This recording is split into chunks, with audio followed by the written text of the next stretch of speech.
दोस्तों आज जो आपका पेपर हुआ है 903, इसके सेट डी के सॉल्यूशन की हम बात कर रहे हैं। तो चलिए स्टार्ट करते हैं इस सेट के सॉल्यूशन को। यहाँ पे जो पहला प्रश्न है आपका एमसीक्यू रहा है। ये पेपर इतना इजी रहा है कि आपने आसानी से इसको पूरे अटेम्प्ट किए होंगे बेहतरीन तरीके से। यहाँ पहला जो क्वेश्चन है पूछा गया है, पुरुषत्व का नकारात्मक पक्ष है। तो पुरुष तक का आपका नकारात्मक जो पक्ष है वो क्या है? देखिए, परिवार के प्रति समर्पण तो उसका क्या है? सकारात्मक पक्ष। धर्म के अनुरूप दायित्व ये भी सकारात्मक पक्ष। योग्यता के अनुरूप दायित्व ये भी सकारात्मक पक्ष। लेकिन नारी के स्वतंत्रता का अभाव रहता है, तो यहां पर जो है इसका नकारात्मक पक्ष जो है पहला ऑप्शन करेक्ट हो जाएगा। दूसरे क्वेश्चन की बात करते हैं। यहां पूछा गया आपसे, समूह भावना का विकास तीव्र गति से होता है। समूह भावना का विकास तीव्र गति से कहाँ होता है? ना तो मंदिर में होता है ना घर में होता है, क्योंकि घर में आपके समूह नहीं होते हैं। क्या होते हैं, आप दो तीन जो फैमिली मेंबर्स हैं वही हैं और अपने अपने काम में बिजी रहते हैं। मंदिर में आपसे कोई जानकारी रखता नहीं है, हर आदमी आपके लिए एक जो है अनजान रहता है। ठीक है, क्लियर है ना? तो इसलिए जो है यहाँ पर भी नहीं होगा। तो विद्यालय में जब आप शिक्षण करते हैं तो विद्यालय में सारे विद्यार्थी जो है आपके मित्र बन जाते हैं, तो वहाँ पर समूह का जो है समूह भावना का तीव्र विकास होने लगता है। तो यहाँ पे थर्ड ऑप्शन जो है करेक्ट हो जाएगा विद्यालय में। नेक्स्ट जो क्वेश्चन है उसकी बात करते हैं। अगला है, शिक्षा की आधुनिक धारणा है। देखिए, शिक्षा की आधुनिक जो धारणा है वो समावेशी शिक्षा की विशेषता है। यानी कि समावेशी शिक्षा क्या है? शिक्षा की आधुनिक धारणा है। तो यहाँ पे जो है थर्ड ऑप्शन करेक्ट हो जाता है। नेक्स्ट क्वेश्चन की बात करते हैं। यहाँ पे गणितीय विकलांगता का कारण है। गणितीय विकलांगता यानी कि जो मैथमेटिक्स का जो दोष होगा शारीरिक या मानसिक रूप से, वो कैसा किस किस कारण से हो सकता है? तो देखिए, दृष्टि दोष से नहीं होता है। दृष्टि दोष अगर होगी तो भी गणितीय जो है व्यक्ति पढ़ सकता है, क्योंकि उसके लिए ब्रेल लिपि का आविष्कार किया गया, जिसका आगे क्वेश्चन हम देखेंगे। लेकिन यहाँ पे दृष्टि दोष भी नहीं आया। कलम पकड़ने से कोई गणित का लेना देना नहीं है।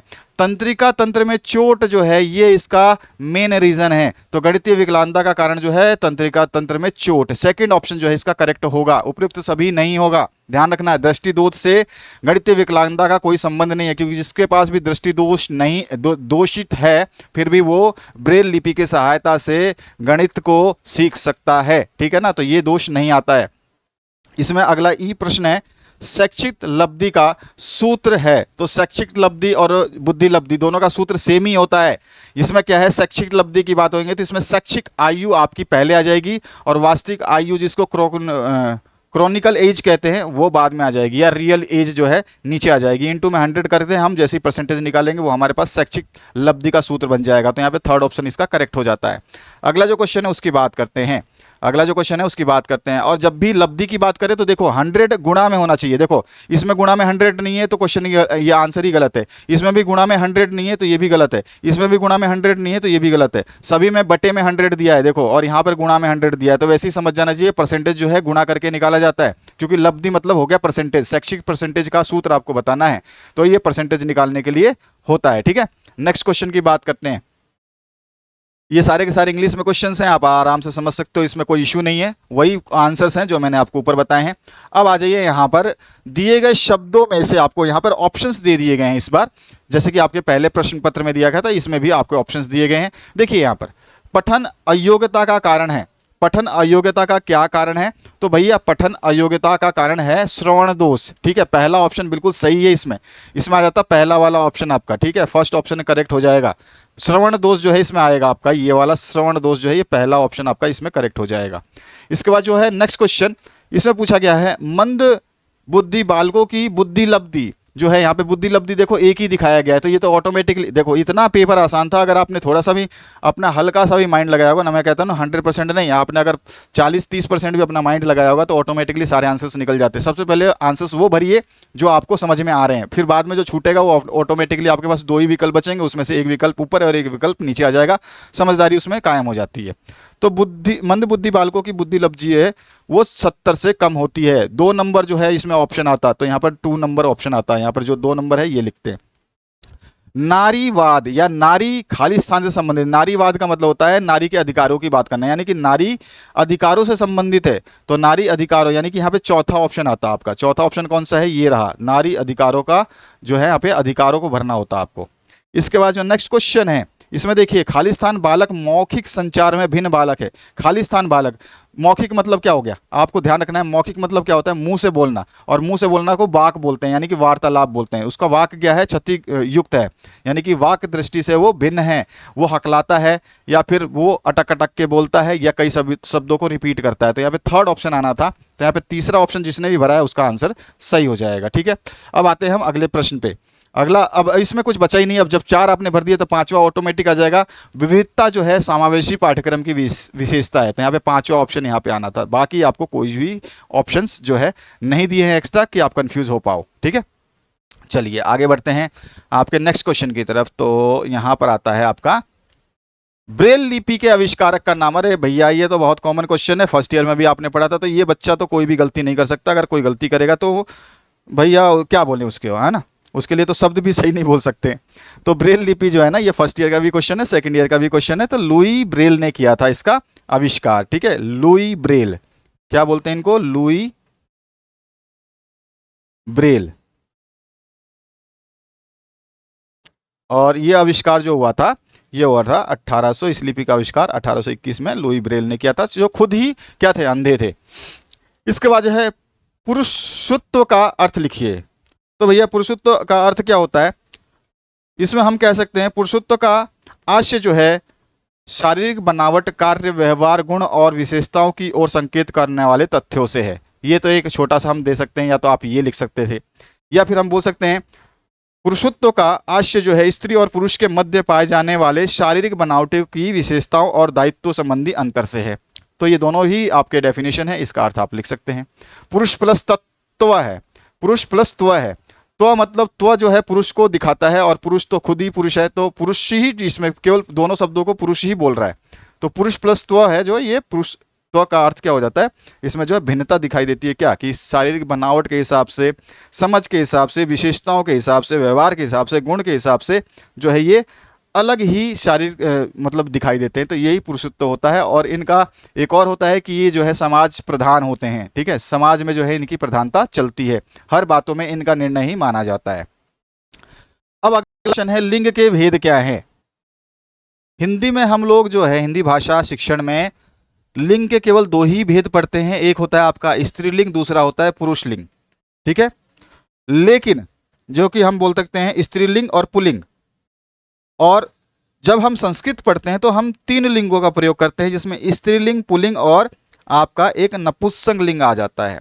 और जब अंग्रेजी पढ़ते हैं तो उसमें एक और लिंग आ जाता है, जिसको सामान्य लिंग भी बोलते हैं, कॉमन जो है आपका आ जाता है, कॉमन जेंडर। ठीक है, तो वो भी आपका आता है, तो उसमें 4 हो जाते हैं। तो हिंदी में लिंगों की संख्या 2 है। ठीक है, हिंदी में 2 है, संस्कृत में 3 है, और अंग्रेजी में 4 लिंग के प्रकार जो है हम जनरली पढ़ते हैं। आगे है जेंडर शब्द का अर्थ लिखिए। अब जेंडर शब्द का अर्थ क्या होगा, तो आप आसानी से बता सकते हैं भाई जेंडर क्या होता है। हम कह सकते हैं, देखो, जिसको हम जेंडर का मतलब क्या बोलेंगे, हम जेंडर का अर्थ होता है स्त्री या पुरुष होने की अवस्था। ठीक है, जेंडर का अर्थ क्या होता है, स्त्री या पुरुष होने की अवस्था। इस अवस्थित स्थिति में जो है अगर हम सामाजिक स्थिति की बात करें तो इसका अर्थ होता है पुरुषों और महिलाओं के बीच सामाजिक अंतर। ठीक है, पुरुषों और महिलाओं के बीच सामाजिक अंतर, क्योंकि 1 नंबर का क्वेश्चन है तो 1 नंबर के हिसाब से ही करना है। समावेशी पाठ्यक्रम क्या है, समावेशी पाठ्यक्रम क्या होता है, तो इसका बहुत सिंपल सा आंसर है, समावेशी पाठ्यक्रम वह है जो सामग्री, विचारों और मूल्यांकन के तरीकों की विविधता की अनुमति देता है। समावेशी पाठ्यक्रम क्या होता है, दोबारा बोल रहा हूं, समावेशी पाठ्यक्रम वह पाठ्यक्रम है जो सामग्री, विचारों और मूल्यांकन के तरीकों की विविधता की अनुमति देता है। तो ये इसके आंसर्स हो जाते हैं। आगे बढ़ते हैं नेक्स्ट क्वेश्चन की तरफ। मनोसामाजिक रूप से भिन्न बालकों के प्रकार लिखिए। मनोसामाजिक रूप से जो भिन्न बालक है वो 4 प्रकार के बताए गए हैं। ठीक है, इसमें से पहला अगर प्रकार की बात करें तो इसमें आ जाता है आपका संवेगात्मक रूप से अशांत होता है। एक होता है पहला, अगर मैं बात करूं तो हो जाएगा संवेगात्मक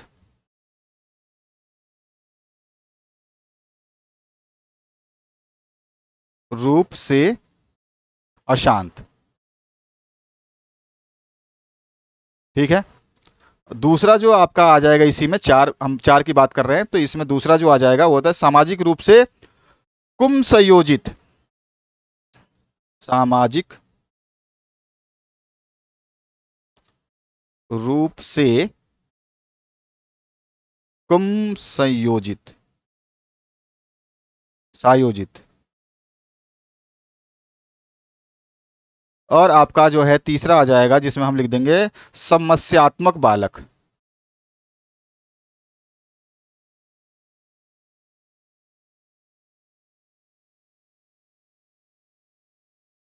और जो चौथा आ जाएगा वो हो जाएगा आपका अपराधी बालक।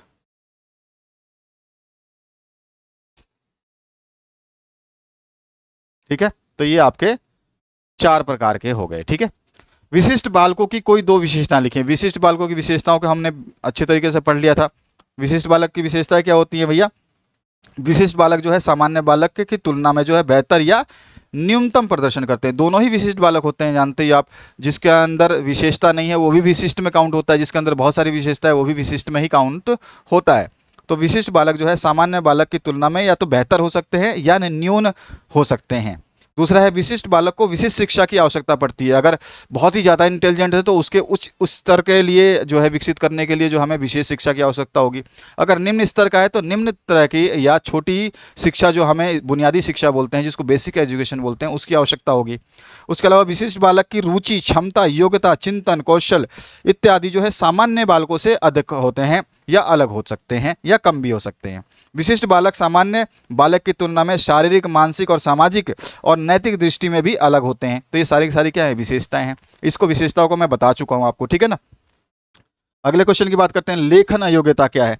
डिस्ग्राफिया को मैंने बता दिया है। डिस्ग्राफिया क्या होता है आपने कर भी दिया होगा। डिस्ग्राफिया क्या होता है? यानी कि लेखन संबंधी अयोग्यता को हम डिस्ग्राफिया कहते हैं, जिसमें बालक जो है वर्तनी संबंधी या फिर हम कह सकते हैं रचना संबंधी, विराम चिन्ह संबंधी, व्याकरण संबंधी या लेखन संबंधी समस्याओं से जूझता रहता है। ठीक है ना, तो ये लेखन आपका जो है क्या हो गया? लेखन अयोग्यता, डिस्ग्राफिया हो गया। नेक्स्ट जो क्वेश्चन है इसमें पूछा गया आपसे शारीरिक अक्षमता की कोई एक परिभाषा लिखनी है। शारीरिक अक्षमता की परिभाषा क्या हो सकती है? शारीरिक अक्षमता ऐसी स्थिति है जिसमें शरीर का कोई भी ऐसा अंग जो कार्य ना कर रहा हो और जिसकी वजह से जो है बालक या जो भी पर्सन है वो क्या हो रहा हो? परेशान हो रहा हो, वही शारीरिक अक्षमता होती है जो अपने आप को दूसरे सामान्य बालकों से अलग करती है। ठीक है, ये भी कह सकते हैं हम। दूसरा डेफिनेशन लिखते हैं, शारीरिक अक्षमता वह स्थिति है जो शरीर के संरचनात्मक रूप को प्रभावित करती है और जिसमें गतिशीलता या गति या फिर मोटर कामकाज के जो पहलू होते हैं वो प्रभावित हो जाते हैं, है ना। तो ये शारीरिक अक्षमता कहलाती है। इसके बाद आइए नेक्स्ट क्वेश्चन पे। नेक्स्ट जो क्वेश्चन है, स्त्री प्रधान समाज का अर्थ क्या है? स्त्री प्रधान समाज वह प्रधान समाज है या वह समाज है जहां पर स्त्रियों को पुरुषों से ज़्यादा महत्व दिया जाता है और पुरुषों को जो है वहां पर नारीवाद के रूप में देखा जाता है और उनका जो है पहचान पुरुषों से अलग होती है। साथ ही साथ मैक्सिमम जो है निर्णय वो यानी कि अधिकतर निर्णय जो है वो स्त्रियां ही लेती हैं। उन्हीं को पुरुष प्रधान समाज कहते हैं। विशिष्ट बालक की कोई एक परिभाषा लिखिए। विशिष्ट बालक की बहुत सारी परिभाषाएं हैं, मैंने तो बहुत सारी आपको परिभाषाएं लिखाई थी। पता नहीं आपने कौन सी परिभाषा पढ़ी है कि नहीं पढ़ी है, लेकिन मैंने सारी की सारी विशिष्ट बालकों की परिभाषाएं आपको दी थी। तो आप किसी भी एक परिभाषा को लिख सकते थे, ठीक है। जिनका IQ लेवल कितना होता है उसके ऊपर भी परिभाषा मैंने दी हुई है, तो आप सारे के सारे इसमें लिख सकते थे। पुरुषत्व के 3 सकारात्मक पक्षों का वर्णन कीजिए। तो इसमें कोई भी 3 सकारात्मक पक्ष जो है इसमें आप बता सकते थे। अगला जो और में है, पितृसत्ता के कोई 3 नकारात्मक पक्षों का वर्णन कीजिए। बहुत ही कॉमन क्वेश्चन है ये। नेक्स्ट जो क्वेश्चन है, वंचित बालकों की समस्याएं लिखें। ये क्वेश्चन आपको करवा दिया था मैंने। समावेशी विद्यालय में आकलन के कोई 3 सिद्धांतों का वर्णन कीजिए। ये भी मैंने आपको करवाया हुआ है। आकलन के कोई 3 सिद्धांत, समावेशी छोड़ो, आपको आकलन के कोई 3 सिद्धांत लिखने थे। मैंने कहा कि क्वेश्चन हमेशा घुमाया जाता है कि आप सोचो यार मैंने तो ये पढ़ा ही नहीं है, तो ये हमेशा एग्जामिनर करने की कोशिश करता है। समावेशन की प्रक्रिया के पक्ष में 2 तर्क आपको देना है कि भैया समावेशन क्यों किया जाता है, इस प्रक्रिया का लॉजिक क्या है इसके पीछे, ठीक है ना। तो ये हम जानते ही हैं भैया, इसमें सारे के सारे क्या होता है, सभी विद्यार्थियों को एक साथ एकत्रित किया जाता है, चाहे वो डिसेबल हो चाहे वो अनडिसेबल हो। साथ ही साथ इसमें स्त्रीलिंग पुल्लिंग का भेदभाव नहीं किया जाता, सामाजिक भेदभाव या जेंडर भेदभाव नहीं किया जाता, सारी की सारी समय। अनुसूचित जाति जनजाति के बालकों की शैक्षिक समस्याएं, ये क्वेश्चन आपका पिछले बार भी रिपीट किया गया था, पिछले प्रश्न पत्र में। और वही चीज़ आपको जो भी है कोई भी जाति का बालक हो उसकी शैक्षिक समस्याएं क्या है वो आपको लिख देना था। नेक्स्ट जो क्वेश्चन है, संप्रेषण संबंधी अधिगम की कठिनाई को समझाइए। क्वेश्चन मैं आपको करवा चुका हूं। अधिगम कठिनाई के उपचारात्मक उपायों को बताइए, ये भी मैं करवा चुका हूं। कोई 3 ही लिखने थे, मैंने बताया था जितने नंबर हो उतने पहले पॉइंट तो आपको लिखने ही लिखने हैं कम से कम। औपचारिक शिक्षा में नामांकन में लिंग भेद को समझाइए भैया, नामांकन जब करते हैं उसमें लिंग भेद कैसा होता है, और औपचारिक शिक्षा में पाठ्यक्रम में लिंग भेद को समझाइए। तो पाठ्यक्रम जो होता है वो कैसी होती है वो आपको बताना है। इसके बाद जो है गणित विकलांगता के कारणों का वर्णन कीजिए। तो हमने बताया है डिसकैलकुलिया क्या होता है। मैंने कहा था कि आपको मैं सारे प्रश्न पत्र जो है 901 से लेकर के 900 आपके जितने भी सब्जेक्ट हैं 912 13 इन सभी सब्जेक्टों को मैंने आपको दिया था, ठीक है। और सभी सब्जेक्टों को मैंने एग्जाम से 10 दिन पहले कराया था, 10 डेज बिफोर मैंने आपको कंप्लीट करवा दिया था, ठीक है। 10 डेज बिफोर मेरे चैनल पे मैंने आपको ये करवा दिया था। और ये सारे पेपर्स अगर आपने पढ़ लिए होंगे तो एक भी प्रश्न आप छोड़ने वाले नहीं थे, क्योंकि सारे प्रश्नों को हर किसी ने 901 में करवाया है कोई प्रश्न, कोई 902 में मिलेगा, कोई 903 में मिलेगा। तो मैंने बताया था आपको कि एग्ज़ाम देने से पहले एक बार आपको मेहनत ये करनी है कि आपको ये सारे के सारे जितने भी मैं आपको वीडियोस दे रहा हूँ इनको पढ़ लेना, फ़ायदे में रहोगे। अगर आप लोगों ने बात मानी होगी तो ठीक है, अन्यथा थोड़ा सा परिणाम तो आपको भुगतना पड़ सकता है, क्योंकि अगर आपने कुछ पेपर्स या कुछ जो पीडीएफ नहीं पढ़े हैं, कुछ वीडियो नहीं देखे हैं, तो उनमें से क्वेश्चंस आ रहे हैं। ये चीज़ आपको ध्यान रखनी है, बार बार मैं बता चुका हूँ आपको। आगे बढ़ते हैं। श्रवण दोष के कारण मैंने बता दिया था, वाणी दोष के कारण आपको बता दिया था, ये दोनों क्वेश्चंस मैंने करवाए हुए हैं। इसके बाद आइए नारीवाद की विशेषताओं का वर्णन कर दिए, ठीक है। पितृसत्ता के सकारात्मक पक्ष क्या होते हैं आप बता सकते हैं आराम से। लैंगिक समानता में पाठ्यक्रम की क्या भूमिका होती है। विद्यालय में जेंडर संबंधी मुद्दों की आपको चर्चा करनी होती है, ये क्वेश्चन भी कराया हुआ है। भारत की पुनर्वास परिषद के कार्यों को लिखिए, ये क्वेश्चन तो मैंने पहले ही बता दिया था और इंपॉर्टेंट बताया था कि भैया ये तो पूछेगा ही पूछेगा, ठीक है। समावेशी बालकों का अधिगम जानने हेतु आवश्यक उपकरणों और तकनीकों का वर्णन कीजिए। जितने भी उपकरण आप जानते हैं टेक्निक्स, उनको आपको जो है टूल्स एंड टेक्निक्स जो भी आपका सारे का सारे, ठीक है, उन सभी को आप जो है इसमें समझा सकते थे। और बालिका शिक्षा से संबंधित मुख्य समस्याओं का वर्णन कीजिए, ये क्वेश्चन मैंने आपको करवाया हुआ है। समावेशी पाठ्यक्रम के क्या सिद्धांत होते हैं, ये भी क्वेश्चन मैंने करवाया हुआ है। ऐसा कोई क्वेश्चन नहीं है जो मैंने छोड़ा हुआ हो। हाँ भला मैंने इस सब्जेक्ट के तो मैक्सिमम जो है 70% क्वेश्चन जो है मैंने जो बताए थे वहाँ से आ गए हैं। 70% क्वेश्चन बता रहा हूँ मैं, बड़े से छोटे लेकर सारे के सारे 70% तो क्वेश्चन वहाँ से आ गए हैं। बाकी बचे 30%, तो 30% क्वेश्चन जो है अन्य पीडीएफ से आए हुए हैं, जो कि मैं आपको बता चुका हूँ कि मैंने कहा था आपको कि सारे विषय को ढंग से पढ़ लेना। तो आशा करता हूँ इस वीडियो के माध्यम से आपने समझ लिया होगा कि मेरे वीडियोस की जो है आपको इंपॉर्टेंस जो है कितनी रखनी है और कितने तरीके से आपको पढ़ना है। सारे विषयों को दोबारा से देखिए, ढंग से देखिए, जो एग्जाम बचे हुए उनको बेहतरीन तरीके से फाइनल करिए। Thank you very much, have a good day.